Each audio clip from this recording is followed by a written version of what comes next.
see a lot of my Marines here. That's good. All right, so has everyone already scanned the QR code? Good? All right.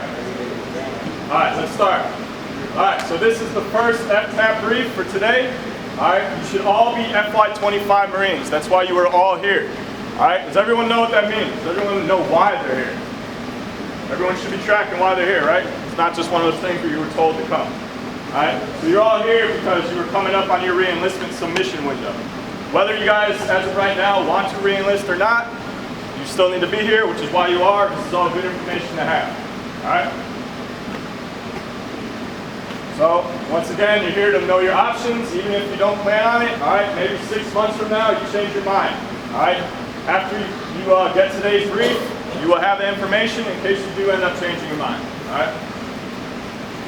We're going to go over key definitions, key programs, campaign timelines, re-enlistment lengths, factors for re-enlistment, re-enlistment incentives, lateral move options, and special duty assignment options. Alright, so like I said, you are all FY25 Marines, meaning your end of current contract, your ECC, is between October 1st of this year and September 30th of next year, right? You should all have an ECC in between those dates.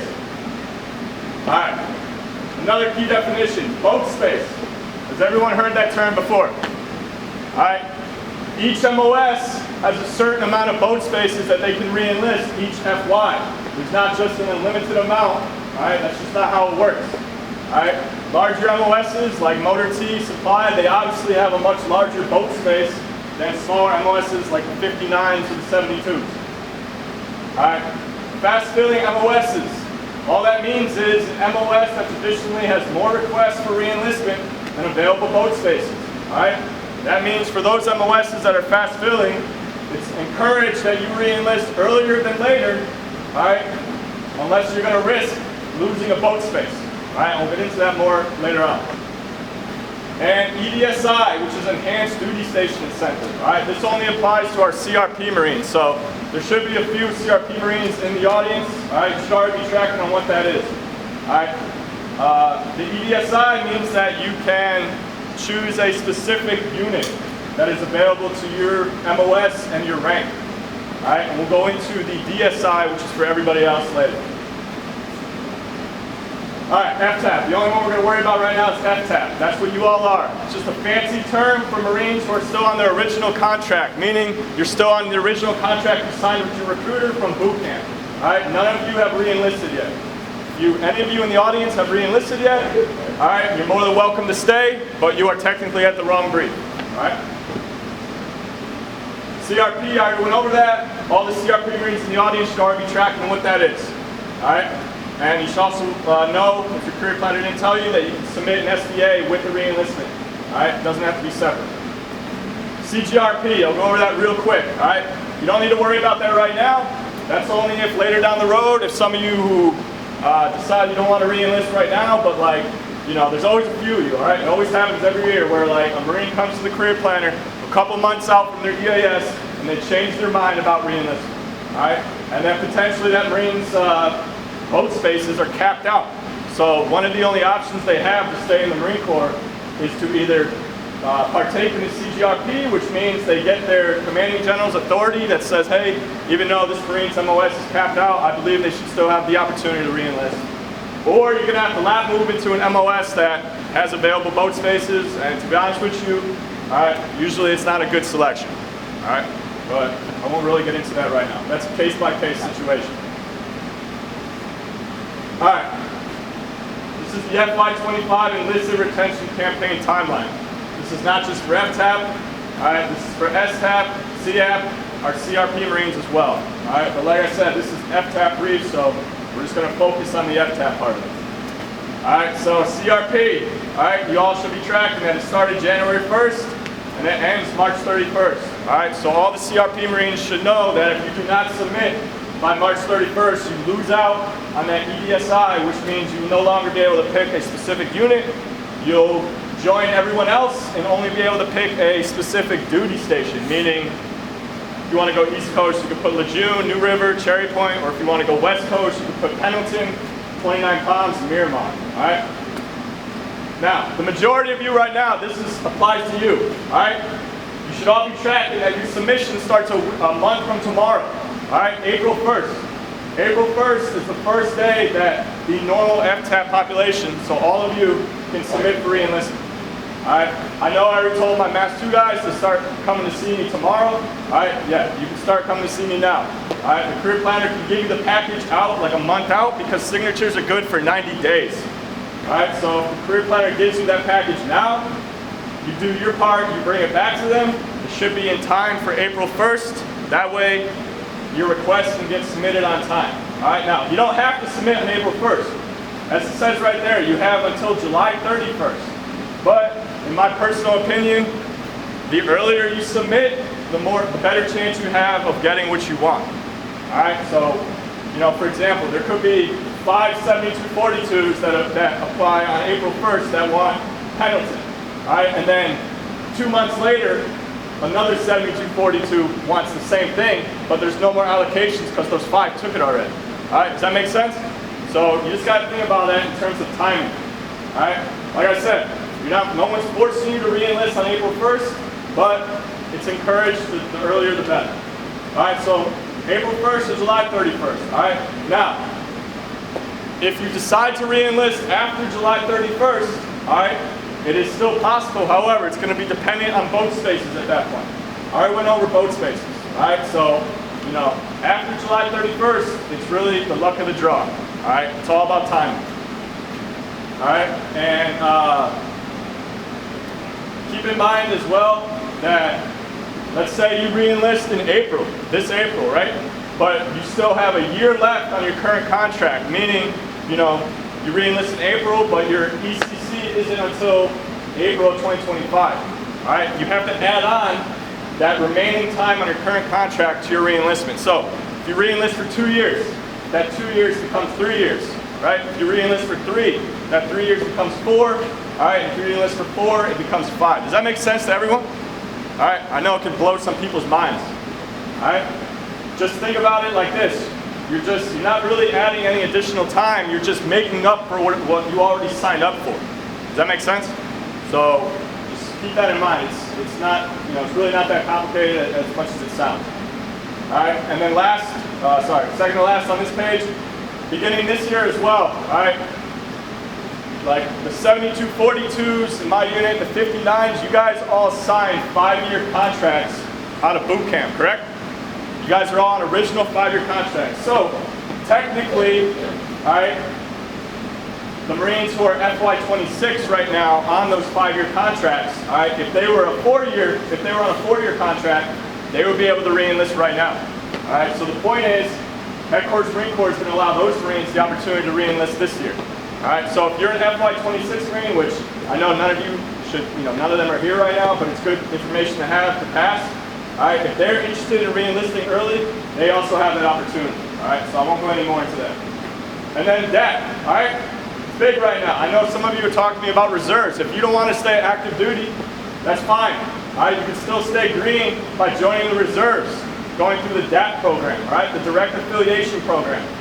All right, if this brief isn't really going to go into that much, but if you are interested in joining the reserves versus staying active duty, go see your respective career planner, all right, and we'll get you the resources you need. All right, DAP is definitely still an option.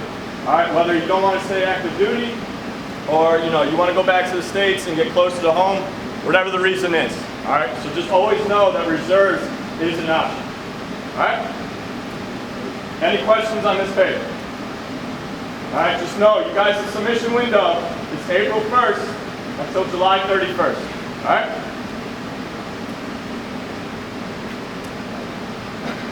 All right, you guys don't really need to worry about this. Just keep in mind, and this is not encouraged at all, but let's say your EAS is in May of next year, and as of right now, you decide you don't want to re-enlist, but then you come back to the career planner in like March, all right, and you're like, oh, I changed my mind, all right? We might have to extend you a little bit. That way, if you do submit for re-enlistment, you don't fall off contract while you're awaiting a response from Headquarters Marine Corps, all right? So once again, I'm not going to go into that too much. That's going to be on a case-by-case basis, all right? All right, re-enlistment lengths. All right, so a lot of people don't realize this. All right, you don't have to do a 4-year. All right, you could do a 2, a 3, or a 4. All right, I'll get into the 60 and 72 after. Now, keep in mind, if you do a 2-year re-enlistment, you do not receive a bonus at all right? And I'll go into that more in the next slide. All right, everyone's tracking that some MOSs rate a bonus, right, for re-enlisting. All right, everyone has access to that MAR admin. All right, it's 278/23. All right, that is the most current SRBP MAR admin. The point is, if you re-enlist for 2 years, you're not getting anything. Just keep that in mind. All right, you're not going to get a bonus, and you're not going to be able to choose where you go. All right, you're just going to straight up re-enlist for 2 years, and wherever the Marine Corps takes you. Now, you can also submit a 2-year and extend an island at the same time if you want. All right, you want to submit for 2 and also stay here in Okinawa at the same time, that is possible.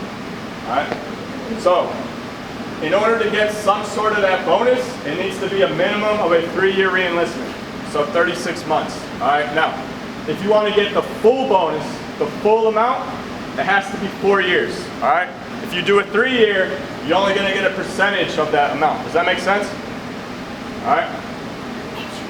And like I said earlier, you also, in order to maximize that bonus, you're going to have to add to that whatever time is left on your current contract. All right, keep that in mind. And then the 60 months and the 72 months. All right, those are more for lat moves. So like for the 72 months, right? Marines who are lat moving into EOD or PSYOPs or counter intel. All right, one of those MOSs, if you want to maximize that bonus, and those MOSs, their bonuses are around $100,000, all right, before tax. So keep that in mind. If you want to maximize that, you're going to have to do the 6-year re-enlistment, all right? Plus whatever time left on your current contract. That does not change.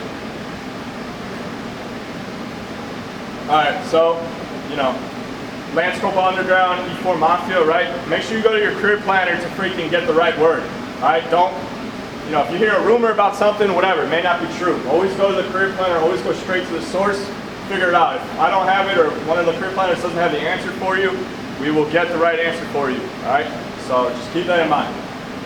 All right, we're gonna go over tier, all right? We already went over boat spaces, and everyone in this room, all right, should be a corporal or above. Maybe there's some Lance Corporals, all right? But you should all be tracking on how to stay competitive at this point in your career, all right? We shouldn't have to go over that. All right, who's seen this before? All right, most of you have seen this. You know, the career planner is the one that can show you this. All right, all this is your JPES. All right, so I'm gonna go over it real quick. All right, so up top, that's the MOS of the Marine being reported on. So this is a 7051. MOS average. That is the average in each category of all 7051s in the Marine Corps, all right, that are up for re-enlistment. So for this, it's FY23. All right. Then the next one, SEDNA Marine score. That is the individual Marine score. So you can see, his warfighting is much higher. Pretty much everything is higher than the average. All right. Then performance total, MOS average. That is the total JPES score, average. All right, that's low as hell, 383. Then SEDNA Marine score is 604, high as hell. All right. If you have any NJPs on contract, it's going to show there. All right, this Marine has nothing. Then, Tier 1, Tier 2, Tier 3, Tier 4. All right, so Tier 4 is the bottom, all right? You know, however you want to call it. Shipad Marine, you know, not a Marine who is excelling at all, all right? Tier 3, believe it or not, is your average Marine, all right? Tier 3 is your average Marine, all right? Tier 2 and Tier 1 are at the top, all right? Now, do you have to be a Tier 1 in order to re-enlist? No. Do you have to be a Tier 2 in order to re-enlist? No, all right? You could be a Tier 3 and you could still re-enlist, all right? Now, it's ultimately up to Headquarters Marine Corps whether they're gonna accept you or not, but you can still submit the package. If you are a Tier 4 Marine, all right, there's probably something that's making you a Tier 4 that is gonna prevent you from re-enlisting, whether you have a failed PFT, a failed CFT, all right? Things like that. There's certain basic re-enlistment prereqs that you have to meet in order to even start the re-enlistment process. That's You have to have a full passing PFT and CFT in the system. You can't be on light duty or limb duty. All right. You can't have any extreme like 6105s or NJPs. All right. So if you're a Tier 4 Marine, more than likely one of those things is going on. All right. And like I just said, you know, legal history will impact tiers. So if you have one NJP, the max you could be is Tier 2. If you have two NJPs, the max you could do is Tier 3. And then if you've gotten a court-martial, you have to be a Tier 4. All right? And then you'll get 50 bonus points for graduating in SDA school and 20 bonus points per Marine recruited in an RA. This is only if you're still a corporal and you show up to an SDA. All right? As we all know, if you're a sergeant, you no longer use JPES. All right? So this is only for the few, the highlighted in yellow. It's only for the Marines that show up to the school as a corporal. All right? All right, now we're going to get into incentives. All right, I went over a little bit about bonuses. All right, about duty station incentives, certain bonuses that come with lap moves, and we'll go over SDAs and B-billets. All right, keep in mind, all right, if you're trying to like re-enlist and get an incentive of getting your jump wings or, you know, something like that, that is not through the career plan. All right, that is going to be through your individual unit. All right, so if there's like a certain course that you know you want to go to that maybe aligns with your career progression for your MOS, all right, that is something you need to get in talks with your leadership, you know, S3, all right, and see what they can do for you. All right, incentives for re-enlisting in the Marine Corps. All right, who qualifies? All right, not every MOS rates a bonus. All right, so if you see the MARAB and I'm talking about, your MOS may not be on there. It is what it is. All right, I didn't get a bonus. Some people just don't get bonuses. That's just how it goes. All right. Certain MOSs that you not move into, they may not have a bonus either. All right, it's not an automatic thing. All right, and then for some of the Marines out here that are like aircraft maintenance or air traffic controllers, all right, those specialty MOSs, there's also like a maintenance kicker, all right, that you should already be familiar with from your respective career plan. All right. The bonuses could be anywhere from $2,000 to over $100,000, like I said, depending on the MOS, your MOS, or the MOS that you're now moving into. All right. Duty station incentives. All right, so this is for all of you. All right, this is for the normal FCAT population. Duty station incentives will be authorized throughout the campaign for all first-term Marines. That is you. So, like I said, if you want to get orders to East Coast, all right, you would tell your career planner your top 3 duty stations. So, like I said earlier, the first one could be Lejeune, second one could be New River, third one could be Cherry Point, right? Whatever order you want. There's no guarantee that you're going to get your first choice, all right, but you are more than likely going to get one of those choices. All right, does that make sense? All right, so you could say East Coast, you could say West Coast, all right, you could say Hawaii, all right. Your 3 choices do not have to be the same coast. All right, you can mix and match them if you want. All right, and also, as you already know, you can also make your DSI to stay in Okinawa longer. If you don't want to go back to the States, if you want to freaking re-enlist and also extend out here, that is also an option. All right, it can happen at the same time. It's just one package. It's just going to be a re-enlistment with an overseas extension. All right, so keep that in mind. We already talked about EDSI. That's the CRP Marines. All right, installation, geographical location can be requested. Like I just said, Pendleton, Lejeune, New River, Hawaii. All right, and also any Marine may request an overseas extension as their duty station incentive. All right, hence if you want to stay in Okinawa. All right, or if you want to get orders to Iwakuni, or if you want to get orders to Hawaii, or any other overseas location, it's also an option. But obviously, you know, there needs to be availability for your MOS in those locations. All right. Headquarters Marine Corps will approve all these by the needs of the Marine Corps, by far the number 1. All right, we should already be tracking on that. All right, bill of vacancies, meaning if there's any availability, and then your preference. All right, it is what it is. Marines' preference is at the bottom, but that's just how it goes. All right, but like I said, more than likely you will get what you want. All right, the earlier though you submit, the better chance you have of getting it. All right, for the Marines that are interested in overseas extensions, all right, don't worry about the top one. All right, so OT, which is number 2, 12 to 24-month overseas extension. All right? If you want to, you can come to your career planner, and when you re-enlist, you can either say, hey, I want to extend on island for another year, another 2 years, or another 3 years. All right? That goes off of your rotation date. So if your rotation date is December of this year, and you do a 1-year extension, your new rotation date will be December of next year. All right? It starts from your current rotation date, not the day that you apply. So keep that in mind. All right? Number 3, IPCOT, in-place consecutive overseas tour. That's it. Also, if you want to stay on island, but you want to reset your tour completely, right? Most of us came out here on 3-year orders, right? Usually people come out to Okinawa on a 3-year tour. So if you want to reset your tour all at once, that's your option. All right, and we'll go over the incentives that come with each the next slide. Number 4, COP, consecutive overseas tour. All right, that's if you're PCSing from one overseas location to another. So if you're going from Okinawa to Iwakuni, or Okinawa to Hawaii, all right, Hawaii is considered overseas. All right, you would do this. And last, tour conversion. All right, some of you have probably already done a tour conversion, you know what I'm talking about. Everyone who comes out here by themselves, meaning whether you're not married or you are married, but you come out here alone, all right, you're on unaccompanied orders, all right, meaning you're just coming out here by yourself.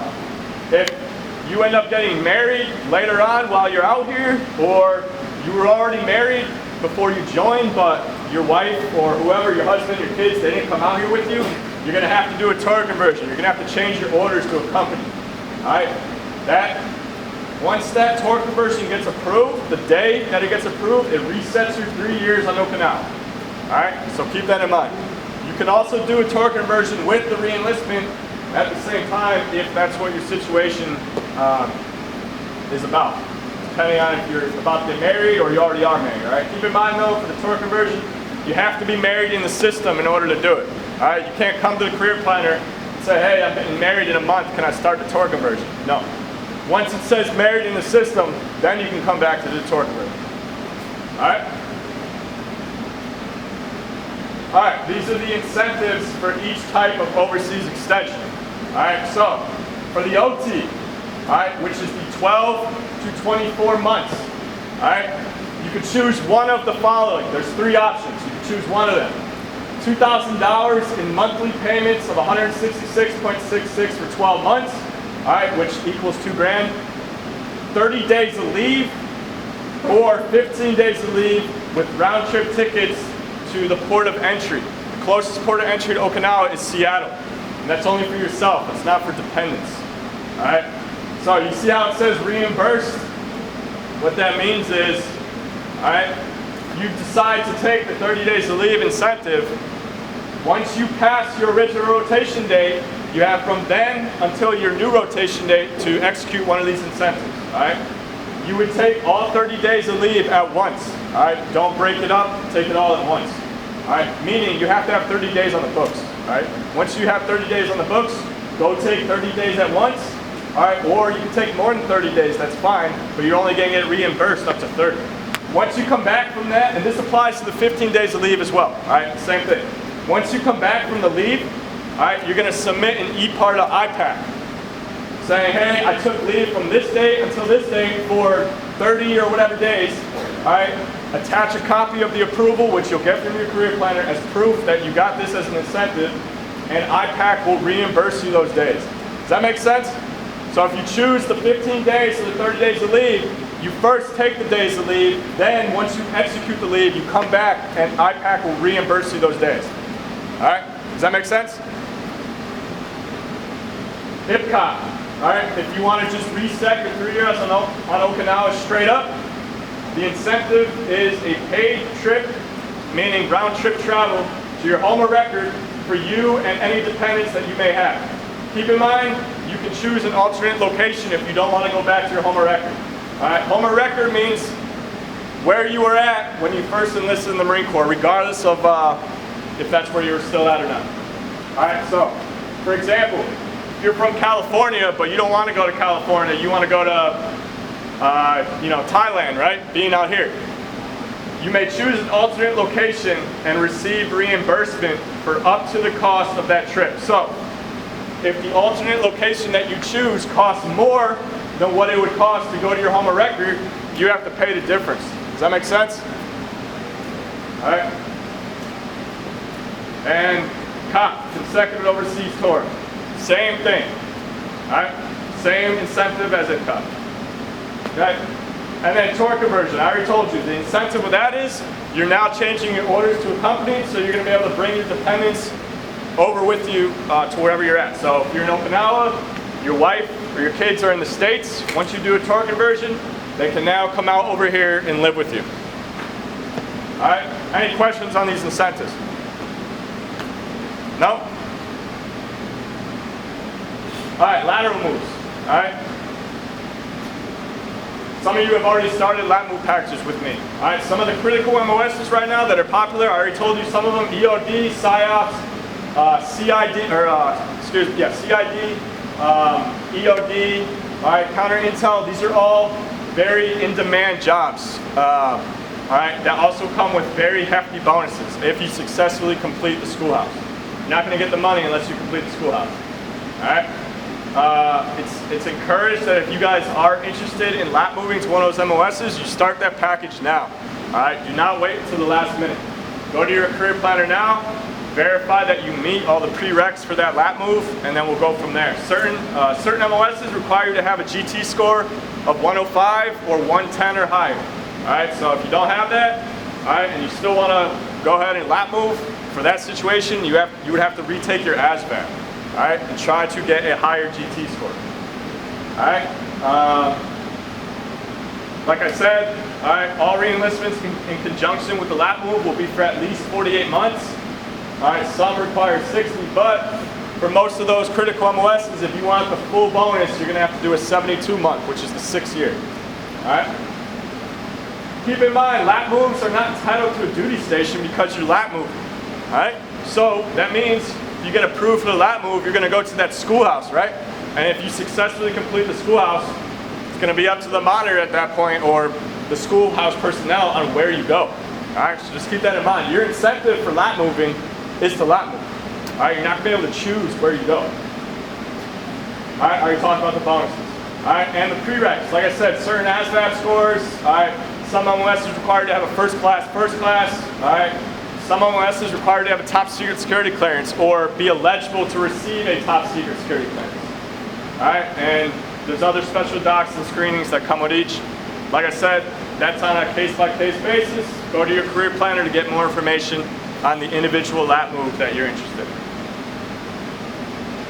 All right, SDAs. We all know what SDAs are? Yep, all right. So, you can also volunteer for an SDA at the same time you submit for re-enlistment. All right, it does not have to be separate. You can do them both at the same time. So, recruiting duty. All right, the incentive with that, if you volunteer, is you can choose your exact RS and your class number. All right, so the career planner can show you a up-to-date roster of the available RSs and the associated class numbers that go with them. So if you want to go back to your home of record, all right, you can pick the closest RS to there, and hopefully you get it. All right, this is not for the RSS. This is for the RS. So, you know, you'll be guaranteed to go to the RS, but it'll be up to that RS command which RSS you go to. All right, but at least you will know the geographical location you'll be going to. All right, and there's also monetary incentives that come with recruiting as well. It's not up here, but if you want to know them exactly, go to your career plan. All right, DI, you can guarantee which coast you want to go to, whether it's Parris Island or San Diego. There's also monetary incentives with that. Go see your career planner.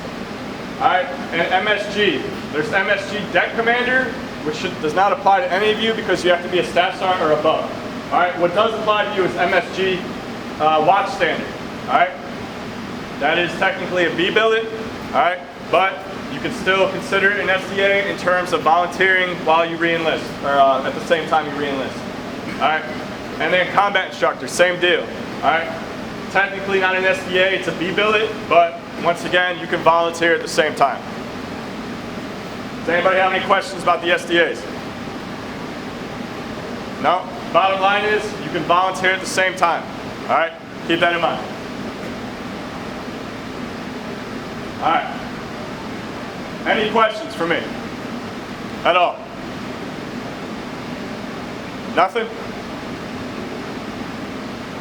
All right.